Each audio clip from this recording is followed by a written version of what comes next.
জামানা মোবাইলে খাইছে জামানা, ফেসবুকে খাইছে জামানা, মোবাইলে খাইছে জামানা, ফেসবুকে খাইছে।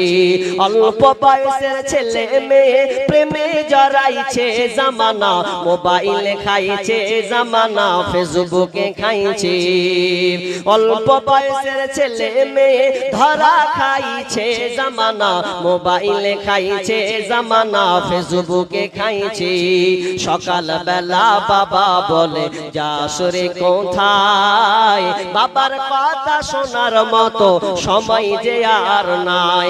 রাস্তার পাশে বসে বসে ছেলেরা, রাস্তার পাশে বসে বসে ফ্রি ফায়ার খেলছে জামানা, মোবাইলে খাইছে জামানা, ফেসবুকে খাইছে।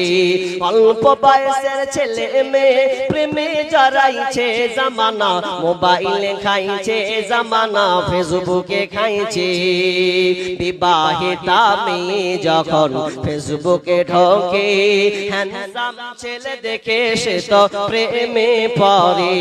ওরে বিবাহিতা মেয়ে যখন ফেসবুকে ঢোকে, হ্যান্ডসাম ছেলে দেখে সে তো প্রেমে পড়ে।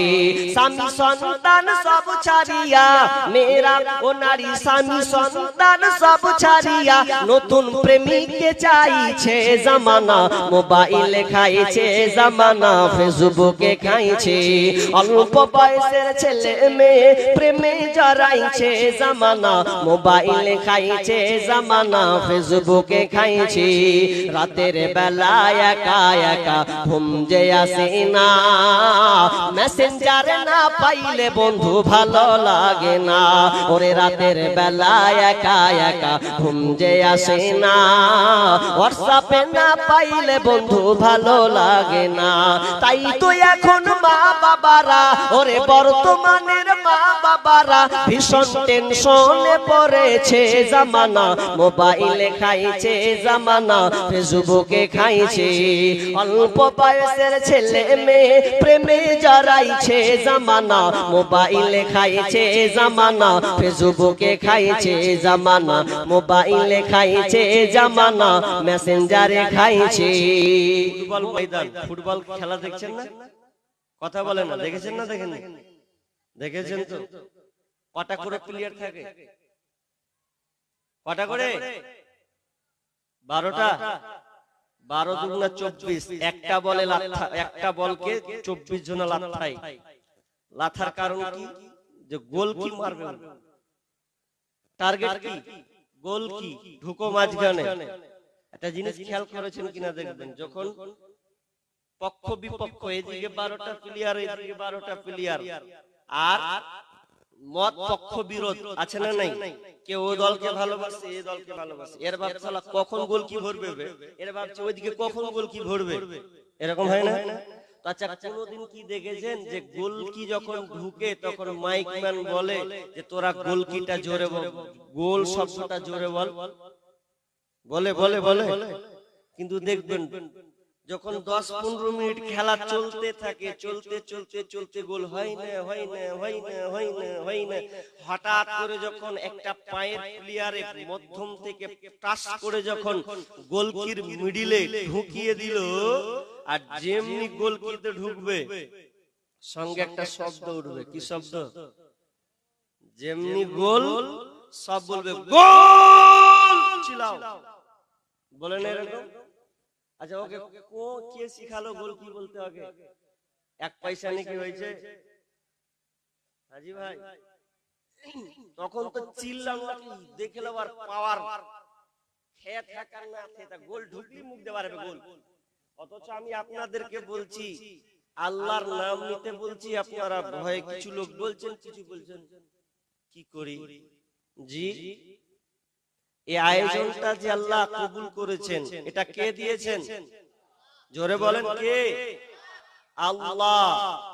সে আল্লাহর প্রশংসা আমরা করব যে আল্লাহ আমাদেরকে এত সুন্দর একটা মজলিসে বসার তৌফিক নিয়াত করেছেন, বা বসার তৌফিক দান করেছেন। আলহামদুলিল্লাহ।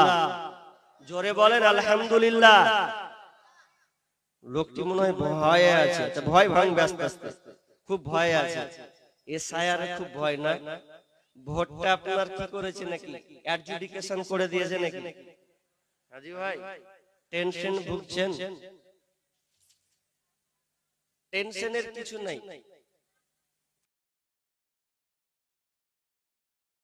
আল্লাহই করাচ্ছে। খালি বুঝতে পারি না কোন জায়গায় ভুল রঙে ঢুকে আছে। আমার ওটা বায়ান আজকে নাই, আমি যেটা বায়ান কঠিন মহাপ্রলয় বিভীষিকাময় ময়দান, একটা মাঠের বর্ণনা আমি আপনাদের সামনে করব। এসআইআর নিয়ে যত আতঙ্কিত আপনার ভোটার অ্যাডজুডিকেশন হয়ে আছে, এটা নিয়ে আপনি মর্মাহত হয়ে আছেন, চিন্তিত হয়ে আছেন, তার থেকে বেশি চিন্তিত হবেন কিয়ামতের ময়দানে। এটা তো সংক্ষেপ। তো আমরা আল্লাহর প্রশংসা করব যে আল্লাহ আমাদেরকে এখানে বসিয়েছেন, সে আল্লাহ সুবহানাহু ওয়া তাআলার প্রশংসা জ্ঞাপন করি, আবারও বলি আলহামদুলিল্লাহ।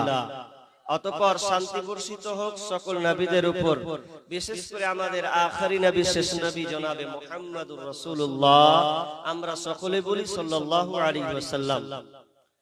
আলহামদুলিল্লাহ। আপনারা আপনাদের এলাকা হিসাবে যথেষ্ট বসেছেন। আমি সবকিছু কিছু জিজ্ঞাসা করেছি আপনাদের এলাকা সম্পর্কে, মেয়েরা বসেছেন। তবে আমি আসার পথে দেখলাম অনেক ছেলে মেয়ে এখনো রানিং দৌড়াচ্ছে, ছেলে আর মেয়ে ছোটাছুটি করছে, ছেলের মাও দৌড়াচ্ছে। আমি যা দেখলাম অবস্থা রাস্তাতে, ছেলের মাও দৌড়ায়, ছেলেও দৌড়ায়, আর ছেলের মেয়েও দৌড়ায়। জানি না এটা কেন। গায়রাত বলে মানুষের মধ্যে যে একটা গায়রাত থাকবে, গায়রাত বিলীন করে দিয়েছি আমরা। গায়রাত নাই বলে বা গায়রাত বুঝি না বলে আজকে সোশ্যাল মিডিয়াতে একজন মেয়ে, অ্যাডাল্ট বয়স্ক প্রাপ্ত মহিলা নিজের ছবিকে সোশ্যাল মিডিয়াতে ফেসবুকে পোস্ট করে না? করে। এগুলো গায়রাতহীন কাজ। বাপ মাও কিছু বলে না, বাপ মাও নির্লজ্জ বেহায়ার মতন জিন্দেগি পার করছে, সংসারে অশান্তি নামবে। গায়রাত আমরা বুঝলাম না। আপনার মেয়ে আজকের দিনে জলসার দিনে মেলায় চলে কেন, সে আছে কেন? তার মানে ওই মেয়েটার গায়রাত নাই। আপনারও গায়রাত ছিল, মুসলিম নয় মুশরিক ব্যক্তির গায়রাত ছিল। কিভাবে? ওর বাড়িতে একটা উট আছে, তো উটটাকে ও জবাই করবে, এখন জবাই করবে, কেটে দিবে। কিছু লোক বলছেন ভাই উটটা এত বড় উট কি করবেন, কেটে দিয়ে লস করবেন, লাভ না লস, তার থেকে বরং আপনি উটটাকে বিক্রি করে দেন, অনেক টাকা আপনি পাবেন। একটা উট দামি উট 1 লাখ টাকা দাম, আপনি উটটাকে বিক্রি করুন, টাকা পাবেন। ওই মুশরিক ব্যক্তি কি বলছেন জানেন? বলছেন আমি বিক্রি করতাম, কিন্তু আমি আর বিক্রি করব না। কেন বিক্রি করবে না? বলছে আমার এই উটের পিঠে আমার মেয়েরা সাওয়ারি হয়েছে, আমার উটের পিঠে আমার মেয়ে চড়েছে, যে উটের পিঠে আমার মেয়ে চড়েছে, আমার বিবি সাওয়ারি হয়েছে, চড়েছে, অতএব আমি ওই বিক্রি করব না। যদি করি, যে উটের পিঠে আমার বিবি স্থান পেয়েছে, চড়েছে, আমার মেয়ে চড়েছে, তো ওই উটের পিঠে আবার অন্য কোন পরপুরুষ চেপে যাবে, তো আমার দিলে ধাক্কা লাগে, এই জন্য উটটাকে আমি জবাই করে দিলাম, বিক্রি করলাম। একজন মুশরিক ব্যক্তির গায়রাত দেখেন। আর আপনার মেয়ে, আপনি জালসা শুনছেন, আপনার মেয়ে দেখেন এখনো বেহায়ার মতন মেলাতে ঘুরছে, 32টা দাঁত বের করছে। আবার এলাম তো দেখে এলাম, আমি জোরাস কপির কথা বলছি আপনাকে, যা দেখেছি তাই আপনাদের বলছি। দেখেন অনেক মেয়ে 4 জন 5 জন করে হি আর হু, আর 2 জন করে ওই খচ্চর গলা ঘুরছে। যেখানে 3টা বেড়ি ছেলে হাঁটছে, ওর পিছনে 2টা ব্যাটা ছেলে লেগে আছে। ভালো করে দেখেন, জালসার নামে কি পাইতারা চলছে। যদি কোনো বেজাতির অনুকরণ অনুসরণ তারা করে, তাদের ব্যাপার। আপনি মুসলিম হয়ে কেন এটাকে সাপোর্ট করতে গেলেন? জি, আপনি মা বসে আছেন কিন্তু আপনার মেয়ে নাই, দেখেন ও বাজারে আছে, ও ঘুরছেও, বাড়ি যায়নি। দুঃখজনক, লজ্জাজনক। গায়রাত বলে আমরা বিলীন করে দিয়েছি, বিক্রি করে দিয়েছি। কোন জায়গায় বারটাকে ডাঁটবেন তো দাঁত মুখ ভেঙে দেবে একবার। জালসা শুনতে যাবি তো ভালো করে ভালো মানুষের মতন যাবি, না যেতে হবে না, বাড়িতে ঘুমা। এটা হচ্ছে বাপের দায়িত্ব, এটা হচ্ছে মায়ের দায়িত্ব। এগুলো আমরা কতজন ছেলে মেয়েকে বুঝিয়েছি, বলি নাই? যাই হোক, আমি আজকে যে বয়ানটা আমি আপনাদের সামনে দেব, গতকালকে আমি ছিলাম সমসপুর থেকে ভেতর দিকে, জায়গাটার নাম বললাম। গতকালকে আমি প্রোগ্রাম দিয়েছিলাম, ওখানে কিয়ামতের আলামত সম্পর্কে আলোচনা করেছিলাম। আজকে আমি আলোচনা বয়ানটা রাখছি, পৃথিবী ধ্বংস হবে কোন আরশের মানে আল্লাহর আরশের ছায়া ছাড়া, আল্লাহর রহমতের ছায়া ছাড়া আর কোন আর বা কোন ছায়া থাকবে না। কিয়ামতের ময়দানটা কত কঠিন হবে যে পালাবার কোনো রাস্তা থাকবে না। তবে 7 শ্রেণীর মানুষ যারা হবে তারা আরশের নিচে ছায়া পাবে। ইসরাফিল যখন সুর ফুঁকে দিবে তখন কি শুরু হবে? প্রথম শেষেরটা তো পৃথিবী ধ্বংস হয়ে গেছে, একাকার, কিচ্ছু নাই, বিলীন। দ্বিতীয়বারে যখন ফুৎকারটা দিবে, দ্বিতীয়বার বিসমিল্লাহির রহমানির রহিম ফাইন্নামা হিয়া জাজরাতুন ওয়াহিদা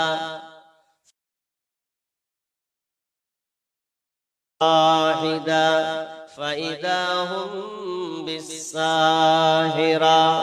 সূরা নাদিয়াত। আল্লাহ রাব্বুল আলামিন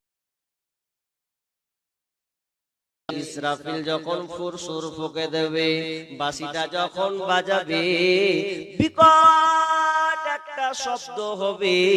আর বিকট যখন শব্দ হবে তখন মানুষ একত্রিত হয়ে যাবে, জমায়েত হয়ে যাবে। আল্লাহ সুবহানাহু ওয়া তাআলা বিভিন্ন আয়াতে এই জিনিসটাকে বুঝিয়েছেন। ইসরাফিল যখন সুর ফুঁকে দেবে, ওয়া মা হুম আনহা বিগাইবিন, কেউ অনুপস্থিত থাকবে না, সবাই এক কথায় কিয়ামতে হাজিরি দেবে। আজকে আপনাদের এলাকায় জলসা হয়েছে, টোটরা বলে একটা গ্রাম, এখানে জলসা হলো মসজিদের জন্য। 100তে 100 মানুষ কিন্তু এখানে হাজিরি হয়নি। কেউ রাস্তায় ঘুরছে, কেউ মেলাতে আছে, কেউ দোকানে আর আড্ডা পিটছে, আবার কেউ বাড়িতে ঘুমিয়ে আসে।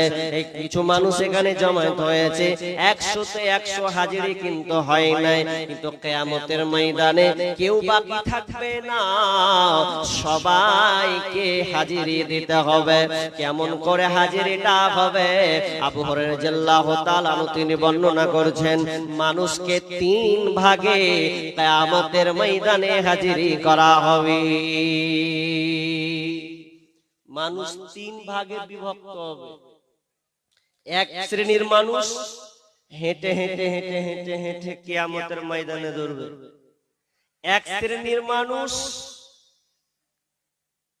উটে চড়ে যাবে, কেউ 1 জন, 3 জন, 4 জন, 10 জন পর্যন্ত উটে সওয়ারি হবে। আবার কিছু কিছু মানুষকে আল্লাহ মুখের ভরে নিয়ে যাবেন, উল্টা ভাবে। ওয়ানাহসুরুহুম ইয়াওমাল কিয়ামাতি আলা উজুহিহিম। সূরা বনী ইসরাঈলের 97 আয়াতে আল্লাহ সুবহানাহু ওয়া তাআলা বলেন, কিছু মানুষকে মুখের ভরে কিয়ামতের ময়দানে হাজিরি করা হবে। কিয়ামতটা খুব ভয়াবহ, কঠিন, বিভীষিকাময় পরিস্থিতি তৈরি হবে। যখন মানুষ কবর থেকে উঠবে, জমিনটাকে আল্লাহ কেমন বানাবেন? আন সাহাল ইবনে সাদ রাদিয়াল্লাহু তাআলা আনহু قال قال رسول الله صلى الله عليه وسلم يحشر الناس يوم القيامة على أرض بيضاء وأفرع কাকুরসাতিন নাকি লাইসা ফিহা আলামুন লিআহাদ। বিশ্বনবী বলছেন কিয়ামতের দিন জমিনটাকে সাদা লাল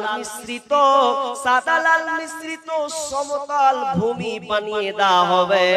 জমিনটাকে আল্লাহ উঁচু নিচু রাখবেন না। আজকে আপনারা নিচে বসে আছেন, রাস্তাটা উপরে আছে, অনেক উপরে কিন্তু চলছে, কিন্তু কিয়ামতের ময়দান যখন আল্লাহ বানাবেন জমিনটাকে পুরো সমান করে দেবেন। কাকুরসাতিন নাকি সাদা খোলাতে রুটি পাকায় গোল সমান হয়ে থাকে, ওই রকমই আল্লাহ জমিনটাকে সমান করে দেবেন। কোন গাছপালা, নদ নদী, খাল বিল কিছুই থাকবে না, সবকে আল্লাহ শেষ করে দেবেন। কোন আর থাকবে না, অট্টালিকা থাকবে না, টাওয়ার বিল্ডিং এগুলো কিছুই থাকবে না, সবই আল্লাহ সমান করে দেবেন। আর মানুষ যখন কবর থেকে উঠবে, ওয়াইদাল কুবুর বুসিরাত, মানুষ যখন কবর থেকে উঠবে তখন তারা দেখতে পাবে কি অবস্থা। কোনো কিছু নাই, ঘর নাই, বাড়ি নাই, দালান নাই, কোঠা নাই, পাহাড় নাই, পর্বত নাই, নাই নাই নাই নাই নাই নাই নাই নাই এই নাই সেই নাই নাই নাই নাই করতে যখন মানুষ নিজের পরনের দিকে তাকাবে, পোশাকের দিকে তাকাবে, তখন তারা নিজের শরীরের দিকে তাকাবে, তখন তারা দেখবে শরীরে কোনো কাপড় নাই। ইহসারুন নাস ইয়াউমাল কিয়ামাতি উফাতান উরাতান গরলা। মায়েশা রাদিয়াল্লাহু তাআলা আনহা তিনি বর্ণনা করছেন, বিশ্বনবী বলেছেন কিয়ামতের ময়দানে মানুষকে খালি পায়ে উলঙ্গ অবস্থায় খাতনাবিহীন উঠানো হবে, নাঙ্গা অবস্থায় কিয়ামতের ময়দানে হাজিরি করা হবে। পায়ে কোনো জুতা থাকবে না, খাতনা করা থাকবে না, খাতনাবিহীন উঠানো হবে। যখনই নবী এই কথা বলে দিলেন, মায়েশা কত বুদ্ধিমতী নারী ছিলেন, কত চালাক মহিলা ছিলেন। মায়েশা রাদিয়াল্লাহু তাআলা আনহা বিশ্বনবীকে বলছেন, ইয়া রাসূলুল্লাহি আর রিজাল والنساء جميعا ينظر بعضهم إلى بعض। ইয়া রাসূলুল্লাহ, আপনি বললেন সন্তান ছেলে মেয়ে একাকার থাকবে, উলঙ্গ অবস্থায় থাকবে। আর রিজাল ওয়ান নিসাউ জামিআ ইয়ানজুরু বা'দুহুম ইলা বা'যিন, তাহলে তো মানুষ, তাহলে তো ছেলে মেয়ে এক অপরে তাকাবে, ছেলে মেয়ের দিকে তাকাবে, মেয়েরা ছেলের দিকে তাকাবে। এটা তো খুবই খারাপ, লজ্জাজনক একটি কথা। ইয়া রাসূলুল্লাহ, তাহলে তো মানুষ তার নিজের ইজ্জতকে দেখে ফেলবে। দুনিয়াতে নিজেকে সংযত করে রেখেছি, স্বামী ছাড়া কাউকে দেখতে দিই নাই, নিজেকে পর্দার মধ্যে রেখেছি, কিন্তু কিয়ামতের ময়দানে যদি ছেলে মেয়ে উলঙ্গ অবস্থায় থাকে, পরনে কাপড় না থাকে, তাহলে এক অপরের দিকে তো তাকাবি। প্রশ্নটা কত দামি। মায়েশা বলছেন, আল্লাহ রাসূল, কিয়ামতের ময়দানে কাপড় থাকবে না, পায়ে জুতো থাকবে না, খাতনাবিহীন উঠানো হবে, তাহলে তো ছেলে মেয়ে এক অপরে তাকাবে। প্রশ্নটা কত হার্ড, কত কঠিন। আল্লাহ রাসূল কি বললেন? আয়েশা, ইয়া আয়েশাতুল আমরু ওয়াশাদু মিন আইয়ানদুরা বা'দুহুম ইলা বা'দিন। হে আয়েশা, তুমি যে প্রশ্নটা করেছো, জিজ্ঞাসা করেছো, সেই দিনকের সম্পর্কে জেনে নাও। ইয়া আয়েশাতুল আমরু আশাদু মিন আইয়ানদুরা বা'দুহুম ইলা বা'দিন। কেউ কারো দিকে দেখা দূরের কথা ছেলে মেয়ের দিকে তাকাবে এটা কখনো নয়, কারণ সেই দিন এমন একটা বিভীষিকাময় পরিস্থিতি তৈরি হবে, কেউ কারো দিকে তাকানো দূরের কথা, মাথায় কাজ করবে না, মাথায় কমন সেন্স থাকবে না, এটা কে আর ওটা কে, এটা কেমন ওটা কেমন, বরং মানুষ নিজেকে কিয়ামতের ময়দানে বাঁচার জন্য ত্রাহি ত্রাহি করবে, কোথায় কিভাবে পালাবো, নিজেকে কেমন করে বাঁচাবো, এই জন্য তাদের দিলে এই কাজটা করবে। বাকি কে কোন অবস্থায় আছে এই কাজ মাথায় থাকবে না। কথা বুঝে আসছে? যদি না বুঝেন তো উদাহরণ দিলে বুঝে নেবেন। উদাহরণটা দিই। উদাহরণ, এই যে একদিন ঈদ গেল নাকি, ঈদের 2 দিন পর জলসা, তাই তো নাকি? এখন একটা ছেলে নতুন বিয়ে করেছে, কোথায় বিয়ে করেছে?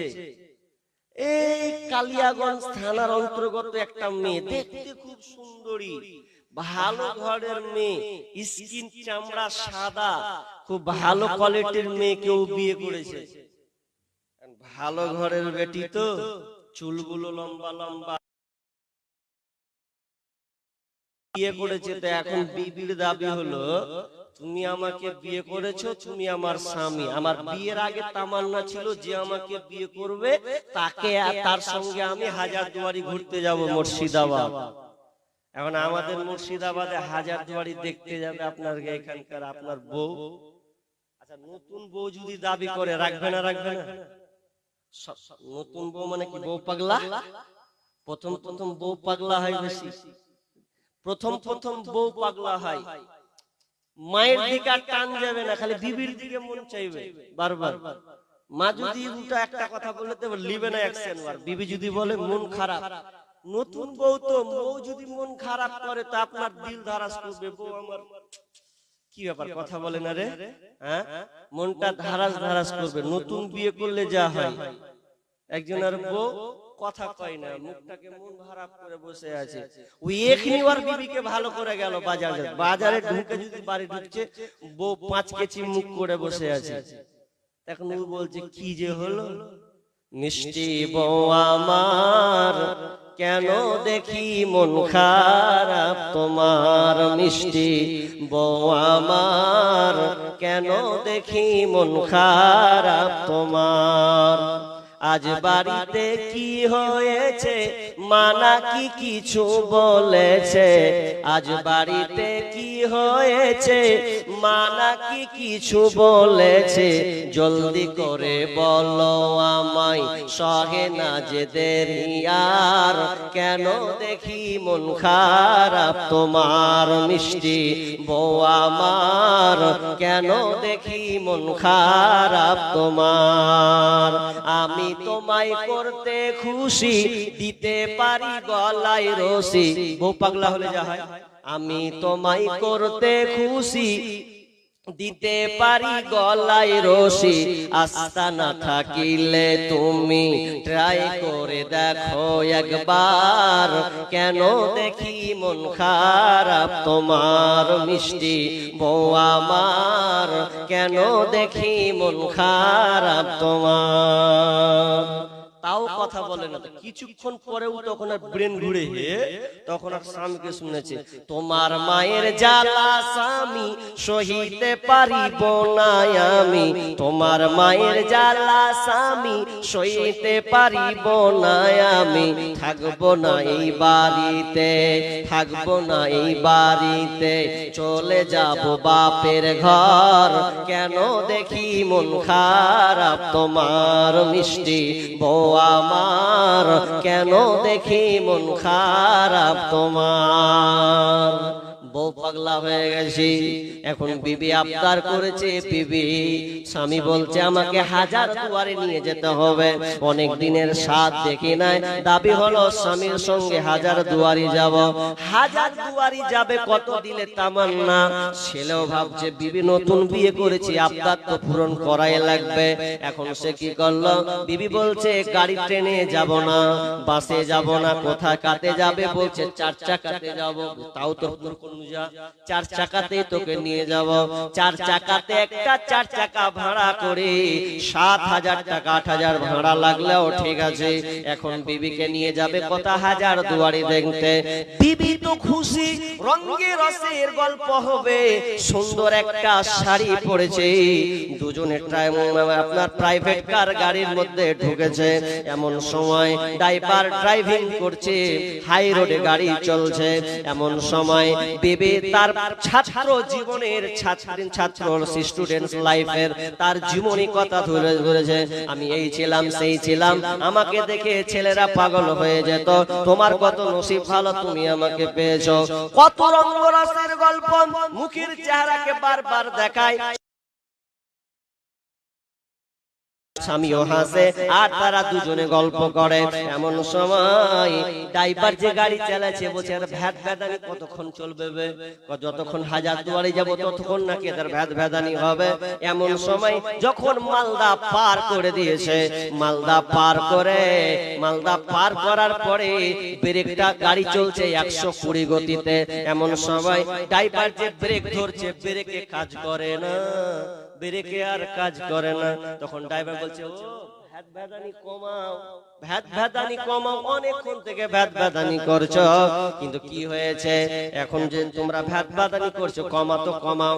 এখন আমি গাড়ি ড্রাইভার চালাচ্ছি, ব্রেক করছি, গাড়ি ব্রেক ধরে না। ভ্যাট ভ্যাট করবা তুমি, ব্রেক ধরে না। এই তোর পুরুষটা তখন দিল আত্রা উঠে যায়, কি হলো, কি আঞ্জাম দিলি তুই?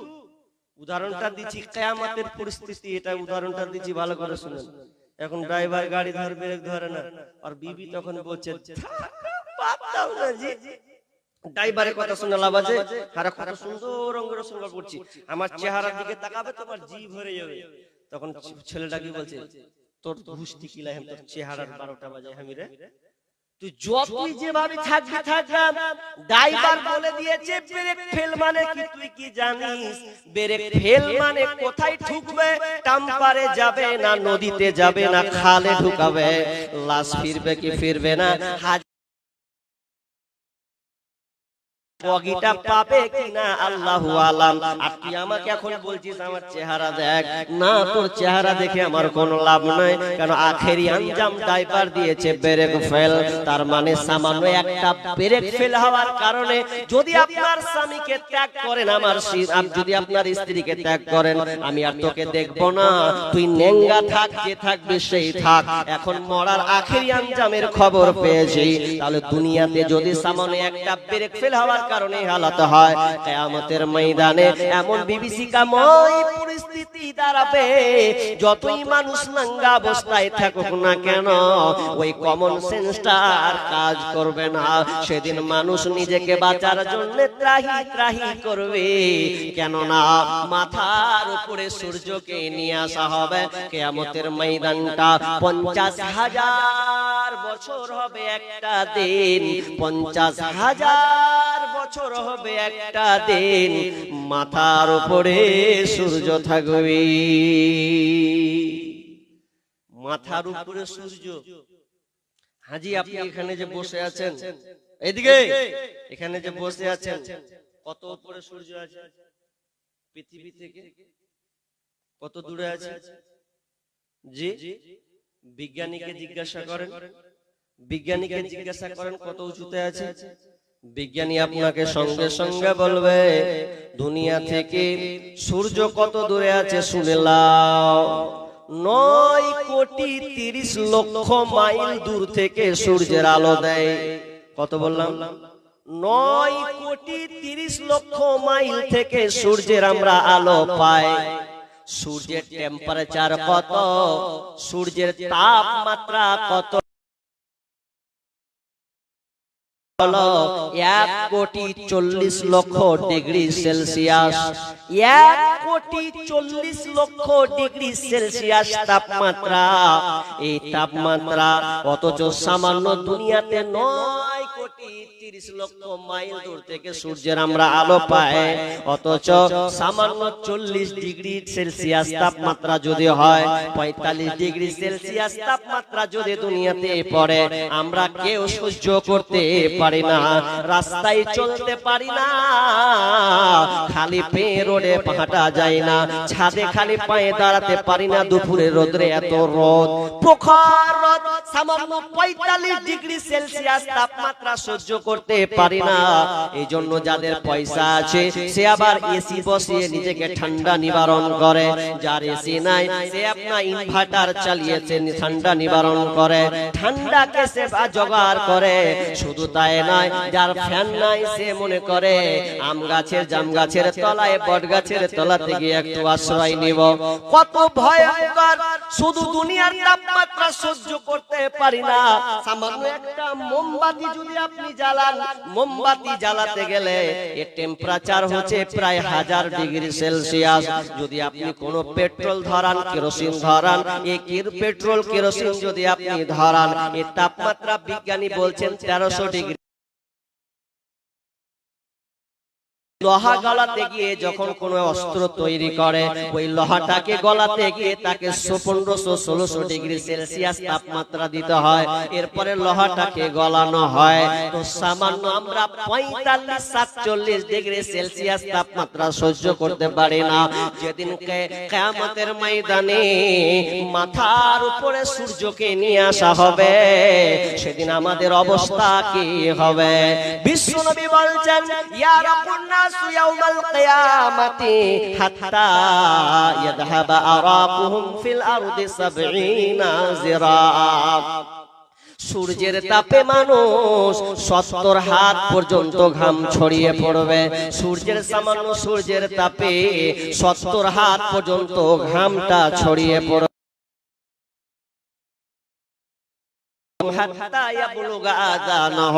মানুষের কান পর্যন্ত, কান বরাবর ঘাম হয়ে যাবে। মানুষ এত ঘামবে, সূর্য মাথার উপরে আসবে, মাথা ফুটে টকবক টকবক করবে, মগজগুলো যেন গলে গলে গলে গলে গলে গলে গলে গলে গলে পড়ে যাবে। ভাত যেমন উতলায়, মায়েরা যখন জাল দেয় তখন ভাতগুলো যেমন উতলে উতলে উতলে সাইড থেকে পড়ে যায়, মাথার মগজগুলো এরকম গলে গলে পড়বে, মাথার উপরে সূর্য থাকবে।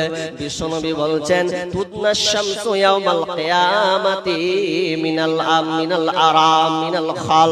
সূর্যকে সৃষ্টির কাছাকাছি করে দেওয়া হবে কিয়ামতের দিন, সূর্যটাকে সৃষ্টির কাছাকাছি করে দেওয়া হবে।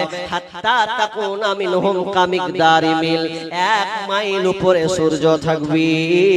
1 মাইল মুফাসসিরিন কিরাম বন ব্যাখ্যা করেছেন, 2টা ব্যাখ্যা আছে, তার মধ্যে একটা ব্যাখ্যা করেছেন, মানুষ যে সুরমা দানিতে, সুরমা কাঠি যে সুরমা দানি ব্যবহার করে, সামান্য 1 ইঞ্চি 1.5 ইঞ্চি সুরমা দানি, এই সম পরিমাণ মাথার উপরে সূর্য থাকবে।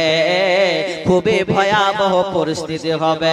দুনিয়ার এত তাপমাত্রা, 9 কোটি দূর থেকে যদি সূর্যের তাপমাত্রা সহ্য না হয়, সেদিন আমাদের যখন কিয়ামতের ময়দানে মাথার উপরে সূর্যকে নিয়ে আসা হবে, সেদিন আমাদের কি হবে? সেদিন কোথায় পালাবো? পালাবার কোনো রাস্তা থাকবে না। বাঁচাও বাঁচাও বাঁচাও, কোথায় পালাবে? পালাবার কোনো জায়গা থাকবে না। মানুষ সাঁতার কাটবে, নিজের ঘামে মানুষ সাঁতার কাটবে, এবং কি তাদের ঘামগুলো আমরা আমল অনুযায়ী হয়ে যাবে। বিষ্ণু বলছেন, ফায়াকুনুন নাসু আলা কদরি আমালিহিম ফিল আরাক। মানুষ আমলে অনুপাতে ঘামতে থাকবে। কারো কারো ঘাম ওয়াইলজুমুহুম হাত্তা ইয়াবলুগা আদানহুম, কারো কারো ঘাম টাকনু পর্যন্ত হয়ে যাবে। ওয়া মিনহুম মাইয়াকুনু ইলা কাবাইহি, কারো কারো ঘাম কাপ পর্যন্ত হয়ে যাবে, হাঁটু পর্যন্ত হয়ে যাবে। ওয়া মিনহুম মাইয়াকুনু ইলা হাকওয়াইহি, কারো কারো ঘাম কোমর পর্যন্ত হয়ে যাবে, এমন কি ঘাম লাগামে পরিণত হয়ে যাবে। পালাবার কোনো রাস্তা থাকবে না। কিভাবে পালাবো? কোথায় পেলে নিষ্কৃতি পাবো? মানুষ তা খুঁজে পাবে না। কার প্রেমেতে ভুলে রইলি আল্লাহর ইনসান,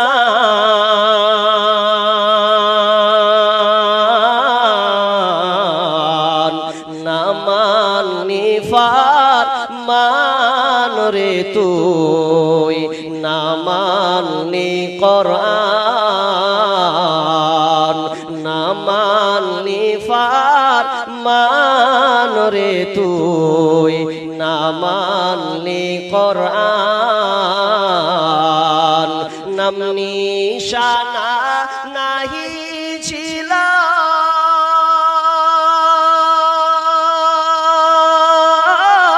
শিশু জীবন কে বাদিল, কার দয়াতে আসলি রে তুই, কার দয়াতে আসলি রে তুই এই দুনিয়ার মাঝার। না মানলি ফরমান রে তুই না মানলি কোরআন। যতই করো বাহাদুরি এই দুনিয়া নয় তোরা আসল বাড়ি, যতই করো বাহাদুরি এই দুনিয়া নয় তোরা আসল বাড়ি।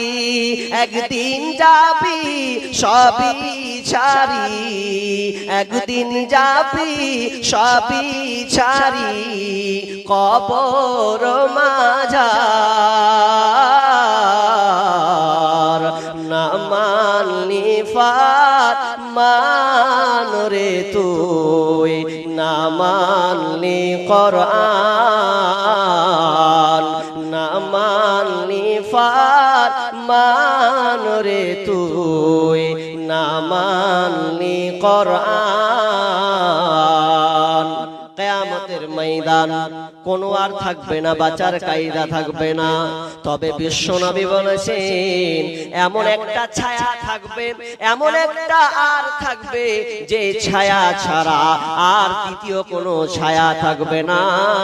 ওই ছায়াতে 7 শ্রেণীর মানুষ স্থান পাবে, 7 শ্রেণীর মানুষ আরশের নিচে ছায়া পাবে।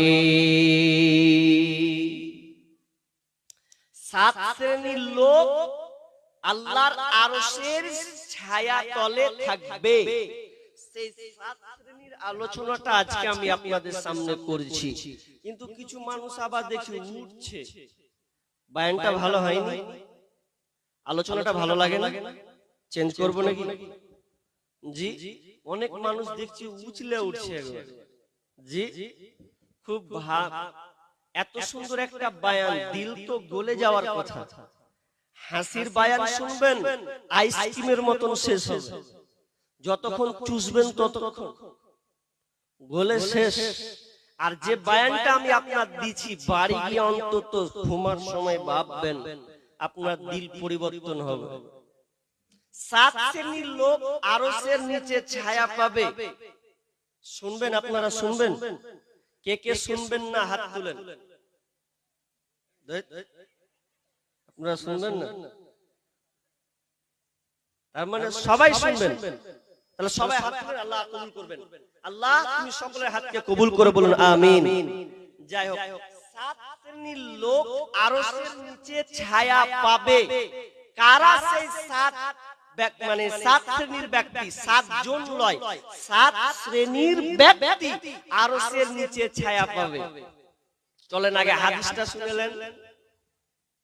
বিশ্বনবী বলছেন সাবাতুন ইউযিল্লুহুমুল্লাহু ফি যিল্লিহি ইয়াওমা লা যিল্লা ইল্লা যিল্লুহু আল ইমামুল আদিল ওয়াশ-শাবুন নাশাআ ফি ইবাদাতি রাব্বি ওয়া রাজুলুন কলবুহু মুআল্লাকুন ফিল মাসাজিদ ওয়া রাজুলানি তাহাব্বা ফিল্লাহি ইসতামা'a আলাইহি ওয়া তাফাররাকা আলাইহি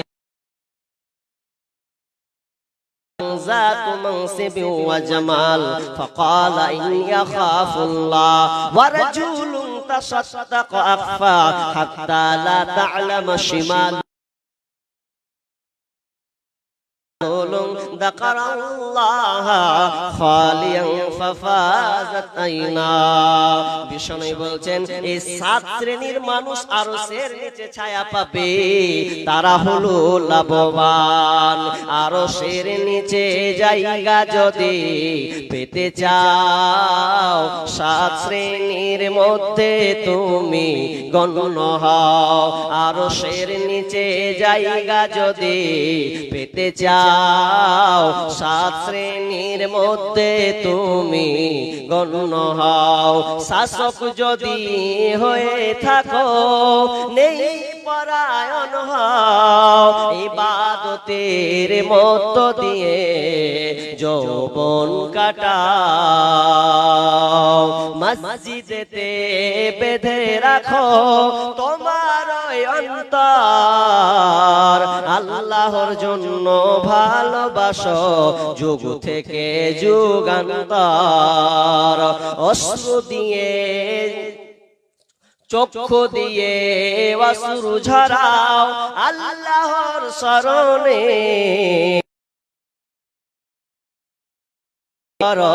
রমনে বরণে। আরশের নিচে জায়গা যদি পেতে চাও, 7 শ্রেণীর মধ্যে তুমি গণ্য হও। নাম্বার 1 আল ইমামুল আদিল। নেই পরায়ণ নেতা যারা হবে, নেই নির্ভীক দায়িত্বশীল যারা হবে, যারা ইনসাফ প্রতিষ্ঠাকারী হবে, নেইর সঙ্গে বিচার ফাইসালা করে, নেই পরায়ণ যারা নেতা হবে, তারা আরশের নিচে ছায়া পাবে। 1 নাম্বার। এবার এদিকে অ্যাট্রাকশন হন, অনেকক্ষণ শুনলেন। 1 নাম্বার কারা? যারা নেই নির্ভীক নিষ্ঠাবান, যারা নেই পরায়ণ দায়িত্বশীল বা নেতা। নেতা বলতে ছেলে মেয়ের দায়িত্বশীল হলো বাপ মা, এ হলো এক প্রকার নেতা। নেই পরায়ণ। একটা গ্রামের যে চালায় তাকে বলা হয় মরল।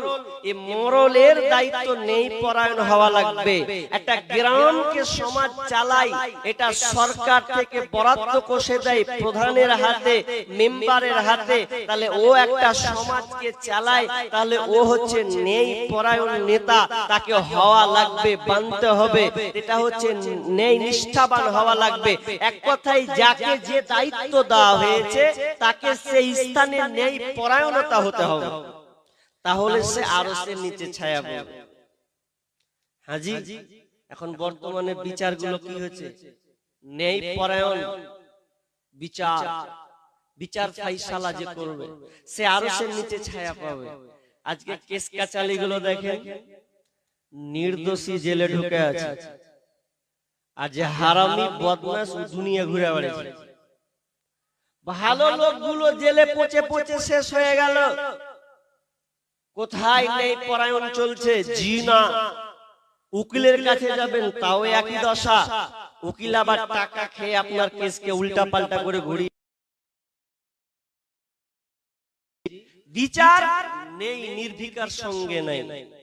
কিন্তু নবী যখন মক্কা থেকে মদিনায় চলে গেলেন, মদিনা থেকে যখন যিনি মক্কায় আসলেন, মক্কা বিজয় গ্রহণ লাভ করলেন, তখন এমন সময় একটা ঘটন ঘটে গেছে। কি ঘটে গেছে? ওই কুরাইশ বংশের একজন মেয়ে, যেই মেয়েটা যার নাম হলো ফাতেমা, সেই উচ্চ বংশীয় মেয়ে, উচ্চ বংশীয় মহিলা, সে চুরি করেছে। চুরি করে ধরা পড়েছে। তার কোরআনের বিধান হলো চুরি করেছে মানে ওর হাতকে কাটতে হবে, হাত কেটে ফেলতে হবে। এখন ধরা পড়েছে উচ্চ বংশীয় নারী, ভালো সম্ভ্রান্ত পরিবারের মেয়ে, মান সম্মান থাকবো কি করে? থাকবে যদি হাত কাটা হয়। এই জন্য কুরাইশরা কি করল? কার মাধ্যমে পাঠাবে, কার মাধ্যমে পাঠাবে? নবীকে বুঝাবে যাতে করে হাতটাকে না কাটা হয়। কাউকে পেছে না, তখন কি করছে? উসামা বিন জায়েদ, উসামা হচ্ছে আল্লাহ রাসূলের পালক পুত্র, পালতেন। তো তার ঘরে হয়েছে উসামা। উসামা তার মানে আল্লাহ রাসূলের নাতনি। নাতিদেরকে খুব ভালোবাসতেন আল্লাহ রাসূল। হাসান হোসেনকে যেমন ভালোবাসতেন, তো উসামাকেও ভালোবাসতেন। তো সবাই কেউ পারছে না, তো এমন সময় কুরাইশ বংশের লোকেরা বলছে, এক কাজ কর না, আমরা কেউ পারবো না, কিন্তু উসামাকে দিয়ে যদি কাজ হয়। উসামা এবার নবীর কাছে চলে গেলেন। নবীর কাছে গিয়ে বলছেন, ইয়া রাসূলুল্লাহ, নানা জান, আমাদের কুরাইশ বংশের উচ্চ বংশীয় মহিলা, অতএব তাকে কি মাফ করে দেওয়া যায় না? বিচারটা কি অন্যদিকে ঘোরানো যায় না? যখন এই কথা বলেছে, বিশ্বনবীর চোখ লাল বর্ণের আকার ধারণ করেছে। কেমন কথা তুমি বললে? আল্লাহর হুদুদ, আল্লাহর কোরআনের আইনের বিপক্ষে তুমি কথা বলতে এসেছো। বিশ্বনবী যখন রেগে গেলেন, সঙ্গে সঙ্গে ওসামা ক্ষমা চেয়ে দিলেন, ইয়া রাসূলুল্লাহ, আমার ভুল হয়ে গেছে, আমি ছোট মানুষ, বুঝে নাই। নবী টের পেয়েছে ছোট মানুষ, ওকে দিয়ে মানুষ বলিয়েছে, তিনি কিছু বললেন না। এমনকি উম্মে সালামা আল্লাহ রাসূলের স্ত্রী, তিনিও যেন বলেছিলেন তার অন্য কিছু ব্যবস্থা করা যায় না কিনা। বিশ্বনবী বলেছিলেন, তোকে তালাক দিয়ে দিব, ওই ভালো, কিন্তু এই কোরআনের আইনকে আমি ঘোরাতে পারবো না। উচ্চ বংশীয় নারী, কি করা যায়, কোনো ফাঁদ টানা হয় না। বিশ্বনবী মাগরিবের সময় উঠে দাঁড়ালেন, উঠে গিয়ে জনসম্মুখে বললেন, ও কুরাইশবাসীরা, তোমরা শোনো, তোমরা এমন একটা খারাপ নোংরা কাজ প্রস্তাব তোমরা দিতে চেয়েছিলে, যে প্রস্তাবটা আগের পূর্বের লোকেরা করত। আগের পূর্বের লোককে আল্লাহ ধ্বংস করে দিয়েছেন। তার মধ্যে একটা এটা কারণ, যে কোনো ভালো বংশের মেয়ে যদি চুরি করত বা কোনো পুরুষ চুরি করত, তাহলে বিচারটাকে পাল্টে দিত, ঘুরিয়ে দিত। আর গরিব ঘরের কোনো কেউ যদি ধরা পড়তো, তাহলে ওর হাতকে কেটে দিত। তো আল্লাহ তাআলা বরদাস্ত হয়নি, ওই জাতিকে আল্লাহ ধ্বংস করে দিয়েছেন। তোমরা ওটা টেনে আনার চেষ্টা করছো, খবরদার। তবে শুনে নাও, তোমরা শুনে নাও, ওরে ওরে আমাদের বংশের মেয়ে ফাতেমা ধরা পড়েছে। আমি নবী, আমি তোমাদেরকে বলছি, লাউকানা বিনতে ফাতিমা, যদি আমার ওই বংশীয়, আমার বংশের মেয়ে ফাতেমা না হয়ে আমার কলিজার টুকরা আমার কন্যা ফাতেমাও যদি হতো, আর সে চুরি করে যদি ধরা পড়তো, আমি মুহাম্মদ আমার মেয়ের হাত খানকে আমি কেটে ফেলতাম। এর নাম হচ্ছে বিচার। যে হবে সে হোক, বিচার ফাইসালা ন্যায়ের সঙ্গত ভাবে হবে। আজকে বর্তমানের বিচারগুলো কি হচ্ছে? জি, যার টাকা বেশি ওকে ছেড়ে দিছে, ওর দাপট আছে। যে লোকটা গরিব অসহায়, অথচ সে নির্দোষ, ওকে বলছে চুপচাপ থাক, বেশি বাড়াবাড়ি করবি না, তো আকর তোকে ফাঁসিয়ে দেব। গরিব লোকটা কিছু বলতে পারছে না, নেই বিচার পাচ্ছে না।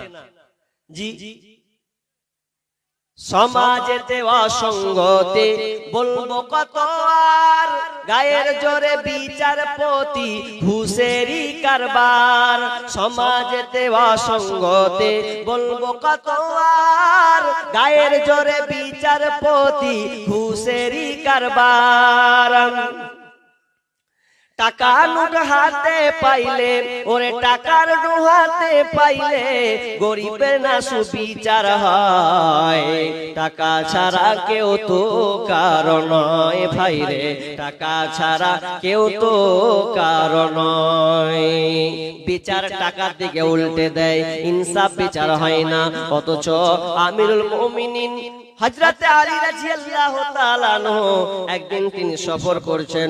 সফরে গিয়ে ইরাক, এখন ইরাক দেশ কুফা নগরে এক জায়গায় তার জেরা হারিয়ে গেছে। জেরা মানে ভালো দামি কোট হারিয়ে গেছে। কোটটার খুঁজে পাওয়া যায় না। তিনি একদিন ওই আপনার কিনা কুফা বাজারে ও একজন ইহুদি একটা কোটকে বিক্রি করছেন। তো বিক্রি করার সময় আলী রাদিয়াল্লাহু তাআলা আনহু দেখে ফেলেছেন, আমার কোট এখানে বিক্রি হচ্ছে। আলী রাদিয়াল্লাহু তাআলা খাপ করে ধরে নিয়েছে, এই কোট তো আমার, তুমি কোথা থেকে পেয়েছো? কোট তো আমি বিক্রি করিনি, কাউকে দানও করিনি, এইটা কোট আমার। ইহুদি বলছেন, আপনি প্রধানমন্ত্রী হলে কি হবে? আপনি দেশের প্রধানমন্ত্রী হলো, তো আমার কি হলো? কোট তো আমার। আপনার কোট আপনি দাবি করছেন মানে বলছেন ভাই দেখো তর্ক বিতর্ক নয়, কোটটা আমার হারিয়ে গেছিল, ঘুরতে গেছিলাম কোটটা হারিয়ে গেছে, খুঁজে পাচ্ছি না গো, কিন্তু কোটটা নিশ্চিত আমার, তুমি বিক্রি করিও না, দিয়ে দাও। ইহুদি বলছে দিতে পারবো না কোট। একজন প্রধানমন্ত্রীকে বলছেন কোট দিতে পারবো না, কোটটা আমার, দিবে না, না দিও না। ইহুদি বলছেন চলেন তাহলে বিচার ফাইসালা হোক, বিচার করবো, কার কার জেরা বুঝা যাবে। তো সুরাই একজন ব্যক্তি ছিলেন, তিনি একজন বিচারক, বিচার ফাইসালা বিচার করছেন, উনি জজ। তো বিচার যখন করছেন তেমন সময় বলছেন আমিরুল মুমিনিন খলিফাতুল মুসলিমিন, আপনি তো একজন খলিফা, আপনি নেতা, কি হয়েছে বলেন। বলছে দেখো এই ইহুদি আমার কোটটাকে বিক্রি করতে চাচ্ছে, অথচ এই কোটটা হলো আমার, আমি বেশ কয়েকদিন থেকে খুঁজে পাচ্ছি না, কোটটা আমার, আমি কাউকে দান করিনি, কারো কাছে আমি বিক্রি করিনি, কোটটা আমার, সে কিন্তু দিতে চাই না। ইহুদিকে বলল তোমার কি খবর? বলছে আমি জানি না, কোট আমার কাছে আছে মানে আমার, যদি ওর থাকে তো প্রমাণ করে সে কোট নিয়ে যাবি। বিচারক বলছে ঠিকই তো আলী, আপনি একজন প্রেসিডেন্ট, মন্ত্রী, তবে আপনাকে আমি বলতে চাচ্ছি আপনার কোট তো আপনার, মেনে নিলাম কোট আপনার, তো দুজন সাক্ষী দেন, কোটটা নিয়ে চলে যান। এবার সাক্ষী খুঁজছে, কাকে সাক্ষী করবে? তেমন সময় বলছেন যে আমার ছেলে মেয়ে আছে, হাসান হুসাইন আছে, ওরা আমার সাক্ষী। এবার জজ বলছে না, এ সাক্ষী চলবে না, বাপের পক্ষ ছেলে মেয়েরা সাক্ষী দেবে, ইসলাম বৈধতা দেয়নি, এটা আমরা মানতে পারবো না, অন্য কেউ সাক্ষী নিয়ে আসেন, আপনার ছেলে মেয়ে সাক্ষী দেবে, এটা আমরা মেনে নেব না, এটা বৈধতা এখানে নাই। তখন হযরত আলী রাদিয়াল্লাহু তাআলা আনহু বললেন হে জজ সাহেব শুনেন, আপনি কি জানেন না নবীর হাদিস কি আপনি পড়েননি? হাসান হোসেনের ব্যাপারে বিশ্বনবী কি বলেছেন? আল হাসান ওয়াল হুসাইনু সাইয়্যিদা শাবাবু আহলিল জান্নাহ, শাবাবু আহলিল জান্নাহ। আপনি কি জানেন না হাসান হোসেন নওজোয়ান যুবকদের জান্নাতের সর্দার হবে, যুবকদের আইডল জান্নাতের সর্দার হবে, তারা দুইজন যদি সাক্ষী দেয় তাহলে আপনার ক্ষতি কি? জজ বলছেন, বিচারক বলছেন ঠিক আছে, আমি হাদিস শুনেছি, এরপরেও এখানে সাক্ষী দুজন চলবে না, আপনার ছেলে মেয়ে বাদ দিয়ে অন্য কাউকে সাক্ষী দেন। এমন সময় হযরত আলী রাদিয়াল্লাহু তাআলা আনহু বললেন তাহলে এক কাজ করো, আমার কাছে আর কোনো সাক্ষী নাই।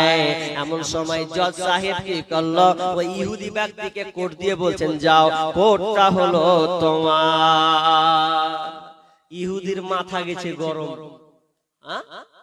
একজন প্রধানমন্ত্রী, কোট তো ওয়ারি হয়ে যাওয়ার কথা, কিন্তু কোট ঘুরিয়ে আমার হচ্ছে। ইসলাম কত সুন্দর, কে বড় আর কে ছোট এটা দেখা হলো না, তাহলে ইসলাম কত সুন্দর। সঙ্গে সঙ্গে ইহুদি ব্যক্তি সঙ্গে সঙ্গে মুখ খুলে বলছেন হে জজ সাহেব, বিচারক, আপনাদের বিচার খুব সুন্দর, আমি খুব খুশি হয়েছি, তবে শুনলেন এ কোটটা আমার নয়, কোটটা হবে আমিরুল মুমিনিন হযরত আলী রাদিয়াল্লাহু তাআলা আনহুর, উনারই হলো এটা কোট, উনারই দিয়ে দেন। এত সুজন সাক্ষী গ্রহণযোগ্য হলো না, তার মানে ইসলাম কত সুন্দর, কে কে এটা দেখার নয়, না ইনসাফের সঙ্গে বিচার ফয়সালা হবে। এই জন্য আমি ইহুদি, এই সময় আমি হযরত আলী রাদিয়াল্লাহু তাআলা আনহু হাত ধরে আমি ইসলামকে গ্রহণ করে নিলাম, আমি ইহুদি ধর্ম ত্যাগ করে দিলাম, আজ থেকে আমি আপনার সঙ্গে কালেমা পড়ে নিলাম, আশহাদু আল্লা ইলাহা ইল্লাল্লাহু ওয়া আশহাদু আন্না মুহাম্মাদার রাসূলুল্লাহ। আমি ইসলাম পেয়ে ইসলামের সৌন্দর্য দেখে মুগ্ধ হয়ে গেছি, বিচারটা দেখে আমি মুগ্ধ হয়ে গেছি। যখন এই কথা বলা, তখন আমিরুল মুমিনিন হযরত আলী রাদিয়াল্লাহু তাআলা আনহু বলে ফেললেন ভাই তুমি এখন যেহেতু মুসলিম হয়ে গেলে, আমি আর জেরা নিব না, আমি তোমাকে জেরাটাকে, আমার কোটটাকে দান করে দিলাম। শুধু দান করা নয়, বরং তোমার সঙ্গে তোমাকে আমি আমার একটা ঘোড়া স্বরূপ দান করে দিলাম। নেই পরায়ণ যে নেতা হবে, সেই আরশের নিচে ছায়া পাবে। আজকে বিচার ফায়সালা কোন দিকে করছে? আল্লাহ সুবহানাহু ওয়া তাআলা বলছেন, ওয়াইদা কুলতুম ফাদিলু ওয়ালাউ কানা দা কুরবা, যখন তোমরা কথা বলবে, নেই কথা বলবে, সত্য কথা বলবে। আল্লাহ রাব্বুল আলামিন বলছেন, ওয়াইদা হাকামতুম বাইনান নাস আন তাহকুমু বিল আদল, যখন তোমরা বিচার ফায়সালা করবে। হে মরল, হে সর্দার, হে প্রধান মেম্বার, শোনো, যখন তোমরা বিচার ফায়সালা করবে, তখন বিচার ফায়সালা যেন নেই সঙ্গত ভাবে যেন হয়, তোমার আত্মীয় বলে তাকে বাঁচিয়ে দেবে এমনটা জানে না হয়। যারা তোমরা বিচার ফায়সালা করো গ্রামে দায়িত্ব নিয়ে, শুনে নাও, বিচার করতে গিয়ে কাউকে অন্যায় ভাবে যেন শাস্তি দিও না। অন্যায় ভাবে মাফ করে দেওয়া যায়, ভুল করে কোনো ব্যক্তিকে মাফ করে দেওয়া যায়, কিন্তু ভুল করে যদি আপনি কাউকে শাস্তি দেন, ভুল করে যদি তার ভবিষ্যৎকে নষ্ট করেন, তারকে চুলকানি মাখিয়ে দেন, তার ভবিষ্যৎকে নষ্ট করেন, তাহলে বিচারের ময়দানে আপনাকে পাকড়াও হতে হবে। অতএব আল্লাহ সুবহানাহু ওয়া তাআলা বলছেন, যখন তোমরা বিচার ফায়সালা করবে, খবরদার ইনসাফের সঙ্গে বিচার ফায়সালা করবে। কি বিচার চলছে আজকে? আমি একটাই 6 ঘন্টা পড়ে আছি জি, আপনাকে ধৈর্য দেখবো তত দূর আগাবো। 1 নাম্বার হয়ে গেল এটা। আজকে বর্তমানে বিচার ফায়সালা কি চলছে? হাজি 3 ছেলের মা, এই এদিকে দেখেন, 3 ছেলের মা একটা ছেলের সঙ্গে পালিয়ে গেছে। আর পালিয়ে গেছে তখন রঙের রসের ভালোবাসা, 3 ছেলের কথা কে আর মনে রাখতে পারে না যে আমার বেটা একটা বেটি, আর মনে নেই, ওর প্রেমিক নিয়েও টান। এখন কিছুদিন পর যখন জানাজানি হলো যে উমুকের বেটার সঙ্গেও পালালছে, 3টা ছেলে আছে। মেয়ে তখন কি বলছে, আমি ওই ভাত খাবো না, আমি ওর ভাত খাবো না, ওকে আমি তালাক দিয়ে দিই। আজ ইসলামে মেয়েদেরকে তালাক দেওয়ার পারমিশন আছে? আরে কথা বলে না আছে? ইয়ার পরে কইছে যে আমি ওর ভাত খাবো না, ওকে তালাক দিয়ে দিই। তুই তালাক দিয়ে দিবি মানে তোর কে পাওয়ার দিলে তালাক দেওয়া? 3টা ছেলে আছে, ও ভাত খাবে না, আর প্রেমিকের রস পেয়েছে, এখন ওইদিকে মারলো টান। আর গ্রামের লোক বিচার ফায়সালা করবে, তো বিচার ফায়সালা কেমন করছে জানেন? কইছে, হ্যাঁ হে তোর তো ভাত খাবে না, ও তো দে তালাক মেরে দে। এখন তালাক যখন মেরে দিলে তো 2 ঘন্টা পরে ফের ওর সাথে বিয়ে পড়ে, 2 ঘন্টা পরে সর্দার মরল যা আছে সবাই, তখন আবার পড়িয়ে দিলে। আচ্ছা ও বিয়েটা হবে কেমন? ইনসাফ তোমরা বিচার। শরীয়ত বলে কোন মেয়ে যদি বলে যে আমি ওই ছেলের ভাত খাবো না, ও খোলা তালাক নিতে পাবে, তালাক নয়। খোলা তালাক মানে আমি ওকে আর ঘর সংসার করব না, আমি চিঠির মাধ্যমে হোক, কোন লিখার মাধ্যমে হোক, আর মুখে হোক, আমি খোলা তালাক দিচ্ছি, আমি ওর ভাত খাবো না, এটাও বলতে পাবে। এখন বলতে পাবে প্লাস ওকে 1 মাস ইদ্দত পালন করতে হবে। ক মাস বললাম?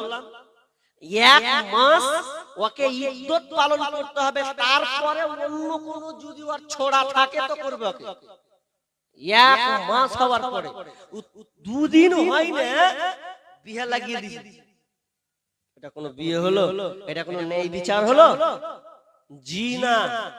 1 মাস ইদ্দত কাটবে, এরপরে যখন ও তালাক দিয়ে দিবে, ছেলেটা যা তোকে তালাক দিনু, তখন খোলা তালাক যদি মেয়েটা নিয়ে নেয়, তাহলে 1 মাস পর তখন বিয়ে বসবে। এটা হচ্ছে নিয়ম, কিন্তু নিয়ম সব উল্টা। যা ধরা পড়েছি সঙ্গে সঙ্গে দিয়ে দে। হিন্দুরা যেমন সঙ্গে সঙ্গে ধরা পড়লে ওকে মন্দিরে নিয়ে যা ফাঁকা মেরে দিল উপরে, যা হয় না?